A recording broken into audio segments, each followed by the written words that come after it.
Hello everyone, welcome back. So today's video is about a ballad titled Sir Patrick Spence. Let me tell you something about ballad. Ballads are orally transmitted stories in verse. It is one of the earliest forms of literature in English. എന്താണ് ballad? Orally transmitted ആയിട്ടുള്ള കഥകളാണ്, പാട്ട് രൂപത്തിലുള്ള കഥകളാണ് ballad എന്ന് പറയുന്നത്. നമുക്ക് തന്നെ ഒരു ബാലഡ് ഉണ്ടല്ലോ, നമുക്ക് എല്ലാവർക്കും അറിയാവുന്ന ഉണ്ണിയാർച്ചയുടെയൊക്കെ കഥയുള്ള വടക്കൻ പാട്ട്. വടക്കൻ പാട്ടിലൊരു ഹീറോയിനെ പറ്റിയിട്ടല്ലേ, അല്ലെങ്കിൽ ചന്തുവിനെ പറ്റിയിട്ടാണെങ്കിലും ആരോമൽ ചേകവരെ പറ്റിയിട്ടാണെങ്കിലും ഉണ്ണിയാഴ്ചയെ പറ്റിയിട്ടാണെങ്കിലും ഈ കാര്യങ്ങളെല്ലാം നമ്മൾ അറിയുന്നത് ഒരു ഹീറോയുടെ കഥ പാട്ട് രൂപേണ പാണൻ വന്ന് പാടിത്തരുന്നതല്ലേ വടക്കൻ പാട്ടെന്ന് പറയുന്നത്. അതുപോലെ തന്നെ ഒരു ഹീറോയുടെ കഥ, അവിടെ എന്താണ് നടന്നത്, ആ ഹീറോ എന്തൊക്കെ അഡ്വെഞ്ചേഴ്സ് ആണ് ചെയ്തത്, ഈ കാര്യങ്ങളെല്ലാം ഒരാൾ പാടി റിട്ടൺ സ്ക്രിപ്റ്റ് ഇല്ല ഇതിന്. ഒരാൾ പാടി അത് കേട്ട് മറ്റുള്ളവർ പഠിച്ച് അങ്ങനെ കൂടെയുള്ള എല്ലാവരും പാടി. എല്ലാവർക്കും ഈ പാട്ട് അറിയായിരിക്കും, പക്ഷേ എവിടെയും എഴുതി വെച്ചിട്ടില്ല. ആരാണ് ഇത് എഴുതിയതെന്നും അറിയത്തില്ല, ആരാണ് ഇത് ക്രിയേറ്റ് ചെയ്തതെന്നും അറിയത്തില്ല. കാരണം ഒരു ഡോക്യുമെൻ്റ് ഇല്ല, ഈ ഡോക്യുമെൻറ്റേഷൻ കാര്യങ്ങളൊന്നും ഇല്ലാത്തത് കൊണ്ട് തന്നെ ഇത് ആരെഴുതിയെന്നോ കാര്യങ്ങളൊന്നും അറിയത്തില്ല. ആൾക്കാർ പാടുന്നു, അടുത്ത ആൾ കേൾക്കുന്നു, അയാൾ പഠിക്കുന്നു, അടുത്ത ആൾക്ക് പാടിക്കൊടുക്കുന്നു, ഇങ്ങനെ അങ്ങ് കണ്ടിന്യൂ ചെയ്തുകൊണ്ടേ ഇരിക്കുന്നതാണ് ബാലഡ് എന്ന് പറയുന്നത്. അപ്പം എഴുതി വെക്കുന്നതിന് മുൻപേ പറഞ്ഞ് വാമൊഴിയായിട്ട് പാസ് ചെയ്തുകൊണ്ട് വന്നിരുന്ന ഒരു കാര്യമാണ് ബാലഡ് എന്ന് പറയുന്നത്. ഒരു ഹീറോയുടെ ലൈഫ്, അദ്ദേഹം മീറ്റ് ചെയ്ത അഡ്വഞ്ചേഴ്സ്, അയാൾ എങ്ങനെയൊക്കെയാണ് ആൾക്കാരെ രക്ഷിച്ചത്, അയാൾ എന്തൊക്കെയാണ് തൻ്റെ ലൈഫിൽ അച്ചീവ് ചെയ്തിട്ടുള്ളത്, ഈ കാര്യങ്ങളൊക്കെ മറ്റുള്ളവരെ അറിയിക്കാൻ വേണ്ടി ക്രിയേറ്റ് ചെയ്യുന്നതാണ് ബാലഡ്. ഉണ്ണിയാർച്ചയുടെ കാര്യമാണെങ്കിലും ആരോമൽ ചേകവരുടെ കാര്യമാണെങ്കിലും എല്ലാവരുടെ കാര്യമാണെങ്കിലും അങ്ങനെ തന്നെയല്ലേ. ഈ പുത്തൂരം വീട്ടിൽ ഇങ്ങനെ കുറച്ച് ആൾക്കാരുണ്ട്, അതെല്ലാവരെയും അറിയിക്കണം. അറിയിക്കാൻ വേണ്ടിയിട്ടാണ് അവർ ചെയ്ത മഹാസംഭവങ്ങളെ പറ്റിയിട്ടൊക്കെ പാട്ടുണ്ടാക്കിയിട്ട് എല്ലാവർക്കും പാസ് ചെയ്ത് വിടുന്നത്. അത് തന്നെയാണ് ബാലഡ്. അപ്പോൾ ഇന്ന് നമ്മൾ പഠിക്കാൻ പോകുന്നത് ഒരു 15th സെഞ്ച്വറി ബാലഡ് ആയിട്ടുള്ള സർ പാട്രിക് സ്പെൻസ് ആണ്. പേര് പോലെ തന്നെ ഇതിനകത്ത് മെൻഷൻ ചെയ്യുന്ന ഹീറോ എന്ന് പറയുന്നത് സർ പാട്രിക് സ്പെൻസ് ആണ്. ഓൾസോ ഇത് അനോണിമസ് ഓതർ ആണ്. ഞാൻ നേരത്തെ പറഞ്ഞല്ലോ, ബാലഡ്സിന് മിക്കതിനും ഓതറിനെ നമുക്ക് കറക്റ്റായിട്ട് പോയിന്റ് ഔട്ട് ചെയ്യാനായിട്ട് പറ്റത്തില്ല.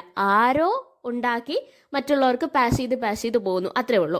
പക്ഷേ ഇത് തോമസ് പേഴ്സിയുടെ reliques of ancient English poetry എന്ന് പറയുന്ന it's a famous collection of ballads, അതിനകത്ത് ഇൻക്ലൂഡ് ചെയ്തിട്ടുള്ള ഒരു ബാലഡാണ്, പക്ഷേ അൺനോൺ ഓതറാണ്. സോ സർ പാട്രിക് സ്പെൻസ് എന്നുള്ള ഈ ബാലഡ് നമുക്ക് എന്താണ് ഇതിനകത്ത് പറയുന്നത് എന്ന് നോക്കാം. ഈ ബാലഡിനകത്തുള്ള പല വാക്കുകളും നമുക്ക് ഒരു പക്ഷേ വിയേർഡായിട്ട് തോന്നാം, വിയേർഡ് സ്പെല്ലിംഗ് ആയിട്ട് തോന്നാം, പക്ഷേ അത് പ്രൊനൗൺസ് ചെയ്ത് വരുമ്പോഴത്തേക്കും നിങ്ങൾക്ക് കാര്യം പിടികിട്ടും. അപ്പം let's start. The king sits in Dunfermline town, drinking the blood-red wine. Oh, where will I get a skilly skipper to sail this new ship of mine?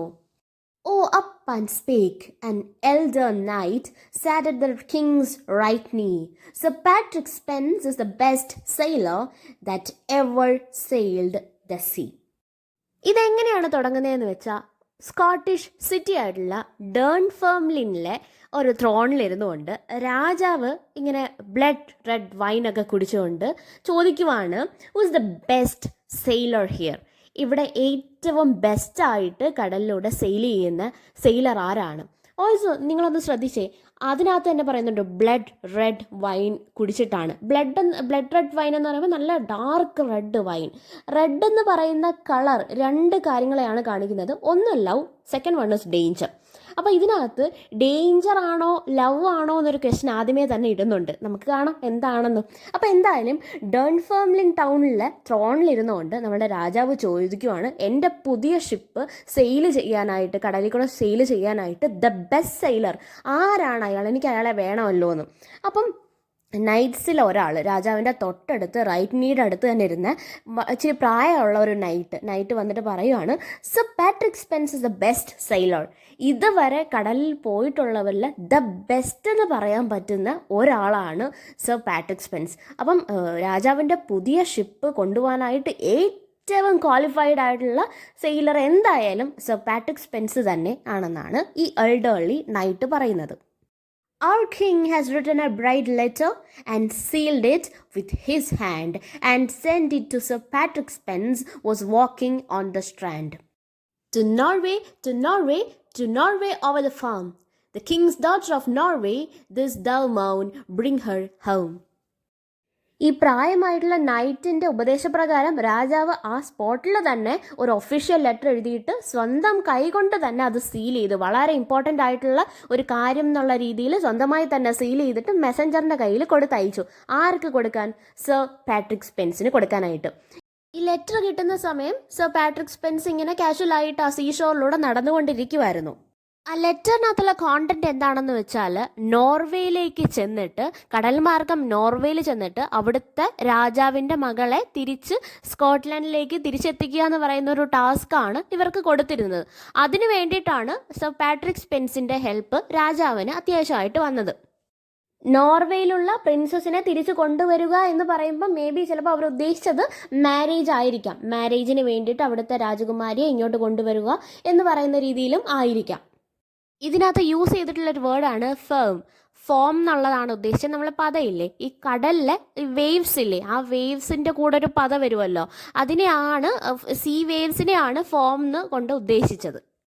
The first word that Sir Patrick read, say, loud, loud, laughed he. The next word that Sir Patrick read, the tear blinded his eye.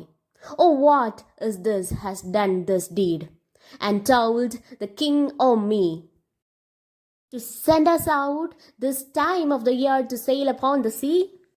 After reading the very first line, Sir Patrick Spens felt like he is the happiest man in the world. ഭയങ്കര സന്തോഷമായിരുന്നു sir Patrick സ്പെൻസിന്. Because രാജാവ് നേരിട്ട് തനിക്കൊരു official letter എഴുതുക. First line വായിച്ചപ്പോൾ അങ്ങനെയാണ് തോന്നിയത്. Then he started reading the next line. രണ്ടാമത്തെ ലൈൻ ആയപ്പോഴത്തേക്കും സർ പാട്രിക് സ്പെൻസിന് അപ്പോഴാണ് റിയാലിറ്റി ഹിറ്റായത്. അപ്പം നമ്മളുടെ പാട്രിക് സ്പെൻസിൻ്റെ കണ്ണീര് കൊണ്ടങ്ങ് നിറഞ്ഞ്. പാട്രിക് സ്പെൻസ് ആ സമയത്ത് ആലോചിക്കുവാണ്, ഈ സമയത്ത് കടലിൽ പോവുക എന്ന് പറയുന്നത് it is a very risky thing to do. ഈ ഇയറിലെ ഈ മാസം എന്ന് പറയുന്നത് ഭയങ്കര പ്രോബ്ലമാറ്റിക് സിറ്റുവേഷനാണ്. ഞാൻ കടലിലേക്ക് ഇറങ്ങിക്കഴിഞ്ഞാൽ ഭയങ്കര സ്റ്റോമിനുള്ള ചാൻസ് ഉണ്ട്. ആരും അതുകൊണ്ട് കടലിലൂടെ പോകാൻ പറ്റാത്തൊരു സാഹചര്യമാണ്. ഈ സാഹചര്യത്തിൽ എന്നെ പറഞ്ഞു വിടണമെങ്കിൽ ആരായിരിക്കും എൻ്റെ പേര് സജസ്റ്റ് ചെയ്തത്? And he is confused. അപ്പം നമുക്ക് അറിയാം ആരാണ് ഈ പേര് പറഞ്ഞതെന്ന്. ഒരു എൽഡർലി നൈറ്റാണ് ഈ പേര് പറഞ്ഞത്. ഐദർ ദ ബെസ്റ്റ് ആയിട്ടുള്ള ഒരു സെയിലറിനെ രാജാവിന് കൊടുക്കണം എന്നുള്ള ചിന്തയായിരിക്കാം അയാൾക്ക്, ഓർ സർ പാട്രിക് സ്പെൻസിൻ്റെ എനിമിയും ആയിരിക്കാം ഈ എൽഡർലി നൈറ്റ് എന്ന് പറയുന്നത്. അതുകൊണ്ടാണല്ലോ ഇത്രയും റിസ്കി ടൈമിൽ ഒരു സെയിലറിൻ്റെ പേര് പറയണമെന്ന് പറഞ്ഞപ്പം കേട്ട പാതി കേൾക്കാത്ത പാതി സർ പാട്രിക് സ്പെൻസിൻ്റെ പേരങ്ങ് പറഞ്ഞത്.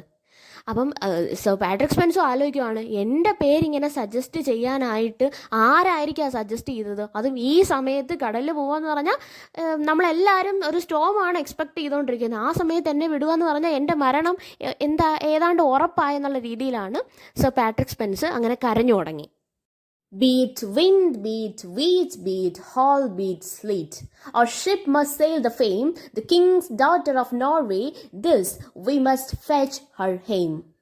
They hoist their sails on Monday morn, we are the speed they may, they hay landed in Norway upon a Wednesday. And finally Sir Patrick Spens is accepting this order from the king. എനിക്ക് ചെയ്യണം, ഞാൻ best സെയിലറാണെന്ന് പറഞ്ഞുകൊണ്ടാണല്ലോ എനിക്കിങ്ങനെ ഒരു task കിട്ടിയത്. അപ്പോൾ അതുകൊണ്ട് തന്നെ ഞാൻ സെയിൽ ചെയ്യുന്ന ഷിപ്പ് കറക്റ്റ് സമയത്ത് അങ്ങ് എത്തണം. എനിക്ക് തന്നിട്ടുള്ള ഡ്യൂട്ടി ഞാൻ ചെയ്യണം. കാരണം എനിക്ക് രാജാവ് തന്നിട്ടുള്ള ഡ്യൂട്ടിയാണ്, എൻ്റെ കഴിവ് വെച്ചിട്ട് എനിക്ക് രാജാവ് തന്നിട്ടുള്ള ഡ്യൂട്ടിയാണ്. അതുകൊണ്ട് ഇനി കാറ്റാണെങ്കിലും മഴയാണെങ്കിലും സ്റ്റോം ആണെങ്കിലും എന്ത് തന്നെ വന്നാലും ഞാൻ എനിക്ക് തന്നിട്ടുള്ള ഡെസ്റ്റിനേഷൻ ഏതാണോ അവിടെ കൊണ്ടുവന്ന് ഞാൻ എത്തിച്ചിരിക്കും. എന്നിട്ട് ആ രാജകുമാരിയെ ഞാൻ തിരിച്ചിങ്ങോട്ടേക്ക് എത്തിച്ചിരിക്കും എന്നാണ് സർ പാട്രിക് സ്പെൻസ് പറയുന്നത്. എന്നിട്ട് അദ്ദേഹം തൻ്റെ ക്രൂവിനോട് പറയുന്നുണ്ട്, മൺഡേ മോർണിംഗ് ആണ് നമ്മൾ ഇവിടുന്ന് തിരിക്കുന്നത്. നമ്മളുടെ ആ ഒരു സ്പീഡ് വെച്ചിട്ട് കാൽക്കുലേറ്റ് ചെയ്യുകയാണെങ്കിൽ നമ്മൾ വെൻസ്ഡേ അങ്ങ് എത്തിയിരിക്കും. എന്നിട്ട് നമുക്ക് അവിടെ കാര്യങ്ങളെല്ലാം ചെയ്തിട്ട് തിരിച്ചു വരാം എന്നുള്ള കറക്റ്റ് പ്രോപ്പർ ആയിട്ടുള്ള പ്ലാനിങ് ഒക്കെ സർ പാട്രിക് സ്പെൻസ് അവിടെ നടത്തുന്നുണ്ട്. 2 ദിവസത്തെ സെയിലിംഗ് മാത്രമേ നമുക്ക് ആവശ്യം വരത്തുള്ളൂ. അതാണ് ആ പ്രോപ്പർ പ്ലാനിങ് എന്ന് പറഞ്ഞാൽ വളരെ എഫിഷ്യൻ്റ് ആയിട്ടുള്ള ഒരാളിൽ നിന്ന് മാത്രം നമ്മൾ എക്സ്പെക്ട് ചെയ്യുന്ന ഒരു കാര്യമാണ്. എന്ത് ചെയ്താലും പ്ലാൻ ചെയ്തിട്ട് എക്സിക്യൂട്ട് ചെയ്യുക എന്ന് പറയുന്നത് ഒരു വളരെ നല്ല കഴിവുള്ള ഒരാളുടെ ഒരു ടാലൻറ്റഡ് ആയിട്ടുള്ള ആളുടെ ഒരു ഫീച്ചറാണ്. അത് തന്നെയാണ് സർ പാട്രിക് സ്പെൻസും ചെയ്യുന്നത്. എന്നോ എത്തട്ടെ, അവസ്ഥ വെച്ചിട്ട് നോക്കാം എന്നുള്ള കാര്യമല്ല പറയുന്നത്. ഇപ്പം മൺഡേ തിരിച്ചു കഴിഞ്ഞാൽ ഈ സ്പീഡ് വെച്ച് കാൽക്കുലേറ്റ് ചെയ്യുമ്പോൾ Wednesday എത്തിയിരിക്കും. They had not been a week in Norway, but 2. When that, the lords of Norway began aloud to say, "Yeah, Scottishmen spend all king's gold and our queen's fee. Ye liar loud, full loud, I hear ye lie." So Patrick Spence and his crew stayed in Norway for almost 2 weeks. 2 week അവർ നോർവേയിൽ തന്നെ താമസിച്ചു. ഈ 2 weeks കഴിഞ്ഞപ്പോഴത്തേക്കും ആൾക്കാർ മറ്റേ മുറുമുറുപ്പ് തുടങ്ങി. അവരിങ്ങനെ murmur ചെയ്തു, എന്തുവാണ് നമ്മളുടെ കിങ്ങിൻ്റെ പൈസ മൊത്തം കട്ടുമുടിപ്പിക്കാനായിട്ട് ഫുള്ള് സ്പെൻഡ് ചെയ്ത് തീർക്കുവാണ്, നമ്മളുടെ കിങ്ങിൻ്റെ ഗോൾഡും തീരുവാണ്, നമ്മളുടെ അതുപോലെ തന്നെ ക്വീൻ്റെ ഫീയും ഈ കാര്യങ്ങളെല്ലാം. ക്വീൻ്റെ ഫീ എന്ന് പറയുന്നത് ക്വീൻ കൊണ്ടുവന്ന ഗിഫ്റ്റോ ഡൗറിയോ അങ്ങനത്തെ കാര്യങ്ങളാണ്.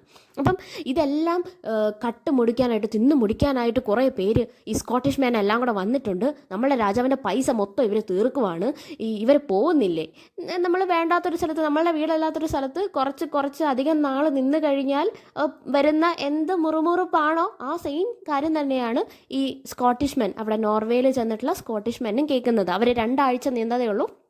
അപ്പോഴത്തേക്കും നിങ്ങൾ മൊത്തം ഫുൾ ഞങ്ങളുടെ രാജാവിൻ്റെ ഗോൾഡെല്ലാം തീർക്കുവാണോ എന്നൊക്കെ വളരെ ലൗഡായിട്ടുള്ള ഓപ്പൺ അക്യൂസേഷൻ ആയിരുന്നു അവർ നടത്തിക്കൊണ്ടിരുന്നത്. എല്ലാവരും കേൾക്കട്ടെ, ഇവരിതൊക്കെയാണ് ഇവിടെ ചെയ്യുന്നതെന്നുള്ള തരത്തിൽ.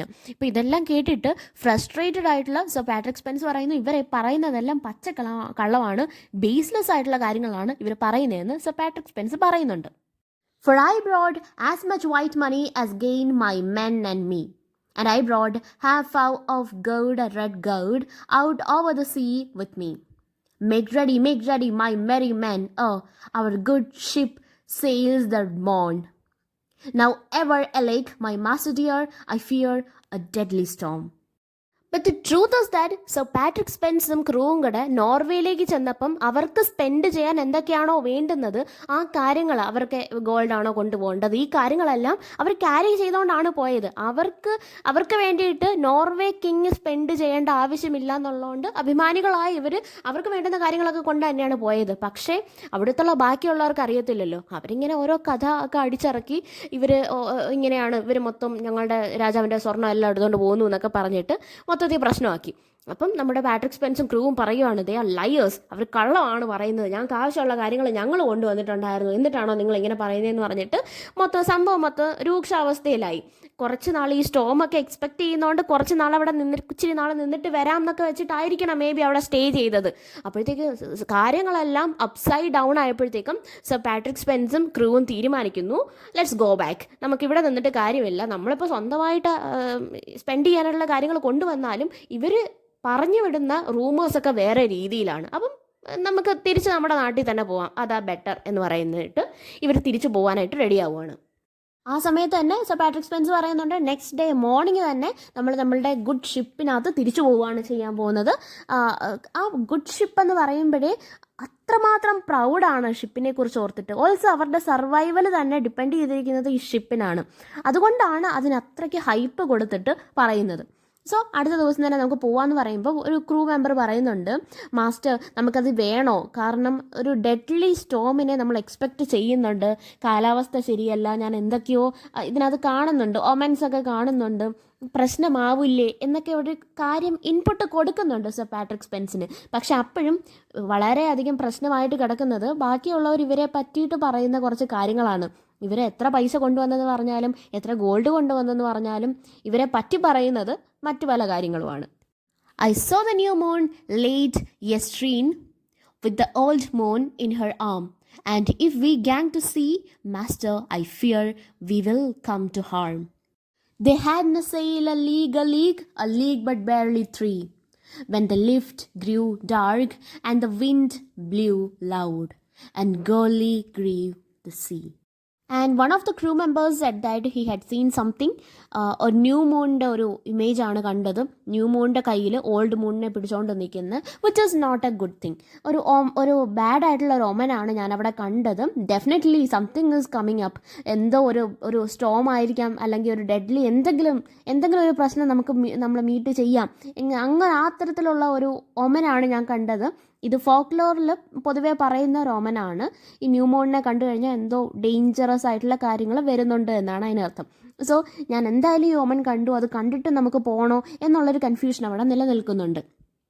പക്ഷേ അവർ യാത്ര തുടർന്നിട്ട് ആ ഒരു സമയത്താണ് പെട്ടെന്ന് വളരെ വലിയ സൗണ്ടിൽ വിൻഡ് അടിക്കുകയും, ഈ ലിഫ്റ്റ് എന്ന് കാണിക്കുന്നത് സ്കൈനെയാണ്, ഈ സ്കൈ വളരെ ഡാർക്ക് കളറായി മാറുകയും ഒരു സ്റ്റോം എന്തായാലും വരുന്നുണ്ടെന്ന് അവർക്ക് ഉറപ്പായിട്ടുണ്ട്. കാരണം അത്രയ്ക്ക് വലിയ സൗണ്ടിലാണ് വിൻഡ് ഇങ്ങനെ അടിച്ചുകൊണ്ടേയിരിക്കുന്നത്. അപ്പം വയലൻ്റ് ആയിട്ടുള്ള വേവ്സ് ഇങ്ങനെ പൊങ്ങിയും തന്നുമൊക്കെ വരുവാണ് ചെയ്യുന്നത്. The anchors break and the topmast lap. It was sick, a deadly storm, and the waves came over the broken ship till her sides were torn. Oh, where will I get a good sailor to take my helm in hand till I get up to the tall topmast to see if I can spy land? ഷിപ്പിൻ്റെ ഓരോ ഭാഗങ്ങളായിട്ട് തകർന്നുകൊണ്ടിരിക്കുകയാണ്. First ആങ്കറാണ്, നങ്കൂരമാണ് നശിച്ചു പോയത്. പിന്നീട് വരുന്നത് mast, മറ്റേ പായ്മരത്തിൻ്റെ അത് related ആയിട്ടുള്ള parts പലതും collapse ആയി പോകുന്നു. അങ്ങനെ ഷിപ്പിൻ്റെ ഓരോ പാർട്ടും ഈ ഡെഡ്ലി സ്റ്റോമിൻ്റെ റിസൾട്ടായിട്ട് ഇങ്ങനെ ബ്രേക്കായി പോയിക്കൊണ്ടിരിക്കുകയാണ്. വളരെ ക്രിട്ടിക്കലായിട്ടുള്ള ഫെയിലിയർ ആണ് അവിടെ കാണിക്കുന്നത്. ഇനി ഷിപ്പിന് മുന്നോട്ട് പോകാനോ ഒന്നും ചെയ്യാനായിട്ട് സാധിക്കുന്നില്ല. അത്രമാത്രം ഡെഡ്ലി ആയിട്ടുള്ള ആ ഇൻറ്റൻസിറ്റിയാണ് അവിടെ കാണിക്കുന്നത്. നേച്ചർ ഭയങ്കര ഓവർ പവറിങ് ആയിട്ട് പൊക്കോണ്ടിരിക്കുകയാണ്. സർ പാട്രിക് സ്പെൻസ് എന്ന് പറയുന്നത് ദ ബെസ്റ്റ് സെയിലറാണ് നമ്മൾ ആദ്യമേ തൊട്ടേ പറയുന്നുണ്ട്. പക്ഷേ സർ പാട്രിക് സ്പെൻസിന് ഒന്നും കൺട്രോൾ ചെയ്യാൻ പറ്റുന്നില്ല. ബിക്കോസ് നേച്ചറാണ് ഏറ്റവും ഇമ്പോർട്ടൻ്റ്, ഏറ്റവും പവർഫുൾ ആയിട്ടുള്ള ഒരു കാര്യം, ഒരു എലമെൻ്റ് എന്ന് പറയുന്നത്. ഹ്യൂമൻ ബീങ്സിന് ഒരിക്കലും നേച്ചറിനെ തടുത്തു നിർത്താനായിട്ട് ആവുന്നില്ല എന്നൊരു കാര്യം ഇങ്ങനെ കാണിച്ചുകൊണ്ടേയിരിക്കുന്നു. But sir Patrick Spens is trying his level best. And then you can see sir Patrick Spens asking for help. ആരെങ്കിലും വരുമോ, ഈ സ്റ്റിയറിംഗ് ഒന്ന് ഹാൻഡിൽ ചെയ്യുമോ, എങ്ങനെയെങ്കിലും ഒന്ന് കൺട്രോൾ ചെയ്യുമോ, സോ ദാറ്റ് എനിക്ക് മുകളിലത്തെ മസിൽ പായ്മരത്തിൻ്റെ അവിടെ പോയി നോക്കിയിട്ട് എവിടെയെങ്കിലും സേഫ് ആയിട്ടുള്ളൊരു ലാൻഡ് ഉണ്ടോ, അങ്ങോട്ടേക്കും പോകാം എന്നുള്ള രീതിയിൽ ഞാനൊന്ന് നോക്കട്ടെ എന്ന് പറഞ്ഞിട്ട് മുകളിലേക്ക് കയറി പോകാനായിട്ട് ആരെങ്കിലും ഒന്ന് ഹെൽപ്പ് ചെയ്യുമോ, എന്നെ ഇതിനൊന്ന് കൺട്രോൾ ചെയ്യാനായിട്ട് ഹെൽപ്പ് ചെയ്യുമോ എന്നുള്ള ആ ഒരു ഹെൽപ്പിന് വേണ്ടിയിട്ട് സർ പാട്രിക് സ്പെൻസ് ചോദിക്കുന്നുണ്ട്. Here am I, a sailor, good to take the helm in hand till you go up to the tall topmast, but I fear you will never spy land. He had again a step but barely aim, when a boat flew out of our goodly ship and the salt sea it came in. Sir Patrick Spens ഇങ്ങനെ ആരുടെയെങ്കിലും help ഇങ്ങനെ ചോദിച്ചുകൊണ്ടിരിക്കുന്ന സമയത്ത് ഒരാൾ വന്നിട്ട് പറഞ്ഞു, I can handle the ship, ഞാൻ steering control ചെയ്തിട്ട് നമ്മളെ ഷിപ്പിനെ നോക്കിക്കോളാം. പക്ഷേ എനിക്ക് സംശയമാണ്, സർ പാട്രിക് സ്പെൻസ് മുകളിലോട്ട് പോയി ഒരു സേഫ് ലാൻഡ് നോക്കാനായിട്ട് പോയി കഴിഞ്ഞാൽ നിങ്ങൾക്ക് സേഫ് ലാൻഡ് കാണാൻ പറ്റുമോ എന്നുള്ളതൊരു ക്വസ്റ്റ്യൻ തന്നെയാണ്. കാരണം നമ്മളിവിടെ നടുക്കടലിലാണ് നിൽക്കുന്നത് എന്നുള്ള കാര്യം ഇദ്ദേഹം പറയുന്നുണ്ട്.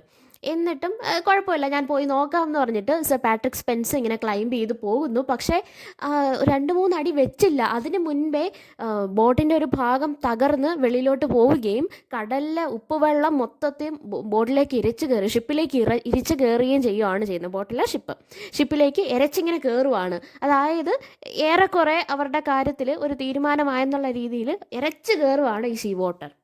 Go fetch a web of the silken cloth, another of the twine, and wrap them into our ship's side, and let neither sea come in.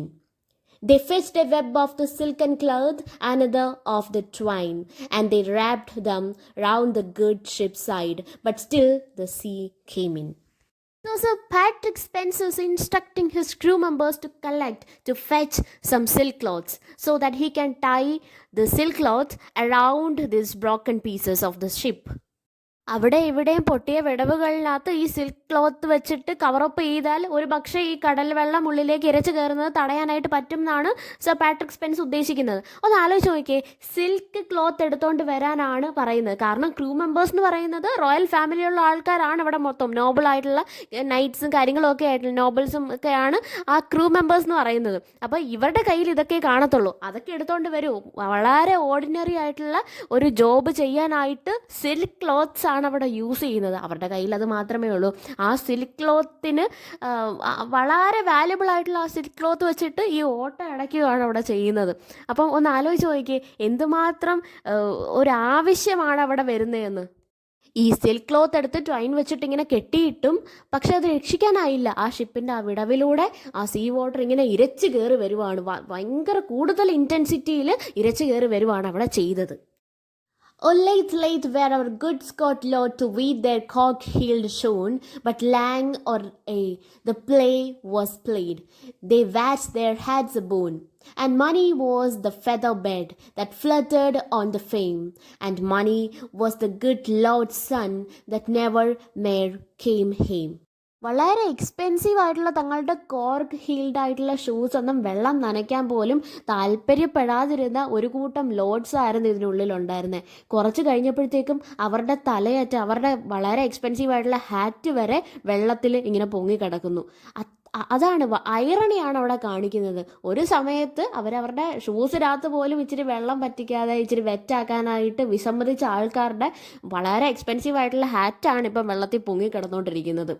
Also അവർ വളരെ വലുതെന്ന് കരുതി അവരുടെ ഫെദർ വെച്ചിട്ടുള്ള ബെഡ്, ഈ കാര്യങ്ങളും അവരുടെ റോയൽ എയർ ആണെങ്കിലും ഈ കാര്യങ്ങളെല്ലാം വെള്ളത്തിൽ ഇങ്ങനെ മുങ്ങിക്കിടക്കുകയാണ് ചെയ്യുന്നത്. അതാണ് ലൈഫ് എന്ന് പറയുന്നത്, അതാണ് ഫെയ്റ്റ് എന്ന് പറയുന്നത്. നിങ്ങൾ എങ്ങനെയൊക്കെ ജീവിച്ചോ, നിങ്ങൾ ചിലപ്പം അതിൻ്റെ എൻറ്റയർലി ഓപ്പോസിറ്റ് ആയിട്ടുള്ള രീതിയിലായിരിക്കും നിങ്ങളുടെ ഡെത്ത് എന്ന് പറയുന്നത്. അപ്പം നമുക്കൊന്നും പ്രഡിക്റ്റ് ചെയ്യാനായിട്ട് പറ്റാത്തൊരു സാഹചര്യമാണ്. ഐറണിയാണ് ത്രൂ ഔട്ട് ദിസ് സ്റ്റാൻസ നമുക്ക് കാണാനായിട്ട് സാധിക്കുന്നത്. The ladies wrung their fingers while the maidens tore their hair. For the sake of their true loves, for them they will see no more. Oh, lang, lang may the ladies wait, with their fans into their hands, before they see Sir Patrick Spens come sailing to the strand. Sir Patrick സ്പെൻസിൻ്റെ കൂടെ നോർവേയിലേക്ക് പോയ ഒരുപാട് Nobel men ഉണ്ടായിരുന്നു. അവരെ കാത്ത് സ്കോട്ട്ലാൻഡിൽ ഒരുപാട് Nobel വിമനും ഉണ്ടായിരുന്നു. അവരുടെ പ്രിയപ്പെട്ട ഒരുപാട് സ്ത്രീകളുണ്ടായിരുന്നു. ആ സ്ത്രീകൾ ഈ ക്ലൈമറ്റിൽ വരുന്ന ചേഞ്ച് അവർക്ക് തന്നെ കാണാൻ പറ്റും. സ്കൈ ഇങ്ങനെ ഡാർക്കായിട്ടിരിക്കുവാണ്, ഒരു സ്റ്റോം വരുന്നുണ്ട്. അപ്പോൾ ഈ നടുക്കടലിൽ നിൽക്കുന്ന അവർക്ക് എന്താണ് അവരുടെ അവസ്ഥ എന്നോ അവർ തിരിച്ചോന്നോ ഒന്നും അവർക്ക് അറിയത്തില്ല. അവരുടെ വെപ്രാളം ഇങ്ങനെ അവരുടെ കയ്യിൽ ഇങ്ങനെ കാണുന്നുണ്ട്. വളരെയധികം ഇറുക്കി പിടിച്ചിട്ട് അവരുടെ കൈ ഇങ്ങനെ വെളുത്തിരിക്കുകയാണ്. കാരണം ബ്ലഡ് ഫ്ലോ ഇല്ല, അത്രമാത്രം ഇറുക്കി കൈ പിടിച്ച് വെച്ചേക്കുവാണ്. അതുപോലെ തന്നെ മുടിയൊക്കെ വലിച്ചെടുക്കുന്നു. അങ്ങനെയൊക്കെ രീതിയിൽ പല രീതിയിലാണ് അവരവരുടെ ആ ഒരു ഗ്രീഫ് ഇങ്ങനെ കാണിച്ചു കൊണ്ടിരിക്കുന്നത്. അപ്പോൾ അവർക്കറിയില്ല വരുമോ ഇല്ലയോ. ഇവിടുത്തെ അവസ്ഥയൊക്കെ കാണുമ്പോഴത്തേക്കും സറൗണ്ടിങ്സ് ഒക്കെ കാണുമ്പോഴത്തേക്കും വരുന്ന കാര്യം സംശയമാണെന്ന് അവർക്ക് തന്നെ ഒരു തീരുമാനത്തിലേക്ക് അവരെത്തുന്നുണ്ടെങ്കിലും സർ പാട്രിക് സ്പെൻസ് എന്തെങ്കിലും തിരികെ വരും എന്നൊക്കെയുള്ള ആ ഒരു വിചാരത്തിൽ അവരിങ്ങനെ വളരെ കോസ്റ്റ്ലി ആയിട്ടുള്ള ഫാൻ വെച്ചിട്ട് കാറ്റൊക്കെ കൊണ്ടിട്ട് ഇങ്ങനെ അവർ നിൽക്കുവാണ്. പക്ഷേ അവർക്ക് അപ്പോഴും ഉള്ളിലൊരു സങ്കടമുണ്ട്, വരുമോ, കൺഫേം ചെയ്യാനായിട്ട് പറ്റുന്നില്ല, വരുമോ വരുന്നില്ലയോ എന്നൊന്നും. അപ്പോൾ അവർ ലോങ് ആയിട്ട് ഇങ്ങനെ വെയിറ്റ് ചെയ്തുകൊണ്ടേ ഇരിക്കുവാണ്. അവിടെ ഫാനും പിടിച്ചുകൊണ്ട് ഒരുപാട് നേരം ഇരിക്കുവാണ്. ഒരു പക്ഷേ വന്നാലോ സർ പാട്രിക് സ്പെൻസും അയാളുടെ ക്രൂ മെമ്പേഴ്സും തിരികെ എത്തിയാലോ എന്നുള്ള പ്രതീക്ഷയിൽ അവരിങ്ങനെ നോയിക്കൊണ്ടിരിക്കുവാണ്. And long, long may the maidens sit with their gold canes in their hair, awaiting for their own dear loves. For them they will see no more. 40 miles of Aberdeen, 'tis 50 fathoms deep, and there lies good Sir Patrick Spens with the Scots Lord at his feet. ഒരുപാട് നാളായിട്ട് ഈ unmarried ആയിട്ടുള്ള സ്ത്രീകളും തൻ്റെ loud വൺസിനെ നോക്കിയിട്ട് അവരെപ്പം വരും എന്ന് വളരെയധികം ആകാംക്ഷയോടെ നോക്കിക്കൊണ്ടിരിക്കുവാണ്. With gold combs in their hair.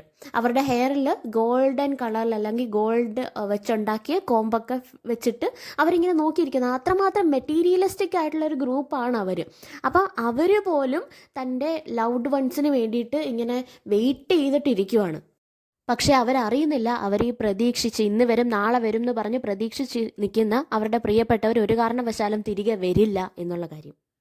എന്തായിരിക്കാം ഇങ്ങനെ ഉറപ്പിച്ച് പറയാനായിട്ടുള്ള കാരണം എന്താണെന്ന് വെച്ചാൽ, അബർഡീൻ എന്ന് പറയുന്ന ഒരു സ്ഥലത്ത് ഓൾമോസ്റ്റ് 50 fathoms ഡീപ്പായിട്ട് നമ്മുടെ സർ പാട്രിക് സ്പെൻസ് കൺട്രോൾ ചെയ്തിരുന്ന ഷിപ്പും സ്കോട്ട്ലാൻഡിൽ നിന്ന് പോയിട്ടുള്ള നോബൽ മെന്നും ക്രൂ മെമ്പേഴ്സും എല്ലാവരും അവിടെ അങ്ങ് കടലിൻ്റെ അങ്ങ് അറ്റത്ത് അങ്ങ് അടിയിൽ തകർന്നടിഞ്ഞ ഷിപ്പിൻ്റെ അവിടെ കിടക്കുവാണ്. ആ തകർന്നടിഞ്ഞ് കിടക്കുവാണെങ്കിലും അതിനെ പറ്റിയിട്ടൊരു ഡിസ്ക്രിപ്ഷൻ കൂടെ ആഡ് ചെയ്യുന്നുണ്ട്. നമ്മുടെ പാട്രിക് സ്പെൻസ് അവിടെ കിടക്കുവാണ്. കാൽച്ചുവട്ടിലായി ഈ നോബൽമെൻ, ഈ സ്ത്രീകൾ കാത്തിരുന്ന നോബൽമെനും ക്രൂ മെമ്പേഴ്സും എല്ലാം ജീവിച്ചിരുന്നപ്പോഴും ആ ഷിപ്പിൻ്റെ ലീഡറായിട്ടായിരുന്നു, സെയിലറായിട്ടായിരുന്നു പോയിക്കൊണ്ടിരുന്നത്. അതുപോലെ തന്നെ ക്യാപ്റ്റൻ ഓഫ് ദ ഷിപ്പ് എന്ന് പറഞ്ഞിട്ട് അറിയപ്പെട്ടിരുന്ന ആ ആൾ തന്നെ ശേഷവും മരണം കഴിഞ്ഞപ്പോഴും ആ ബോഡി കിടക്കുന്നത് തന്നെ ലീഡറായിട്ട് തന്നെയാണ്. ആ ക്രൂവിനെ മാനേജ് ചെയ്ത് പൊയ്ക്കൊണ്ടിരുന്ന, അല്ലെങ്കിൽ ആ ഷിപ്പിനെ കൺട്രോൾ ചെയ്ത് പൊയ്ക്കൊണ്ടിരുന്ന ദ ബെസ്റ്റ് സെയിലർ ആയിട്ടുള്ള നമ്മളുടെ പാട്രിക് സ്പെൻസ് അവിടെ കിടക്കുന്നു, മരിച്ചു കിടക്കുന്നു. പാട്രിക് സ്പെൻസിൻ്റെ കാൽച്ചുവട്ടിലായിട്ട് ഈ ക്രൂ മെമ്പേഴ്സും നോബൽമെനും എല്ലാ ആൾക്കാരും കിടക്കുന്നു. അപ്പം ജീവിച്ചിരുന്ന സമയത്തും ലീഡറായിരുന്നു, മരിച്ച സമയത്തും ലീഡറായിട്ട് തന്നെയാണ് സർ പാട്രിക് സ്പെൻസ് മരിച്ചത്. സോ ബാലറ്റിനകത്ത് പറയുന്ന ഹീറോ സർ പാട്രിക് സ്പെൻസ് ആയിരുന്നു. Thank you.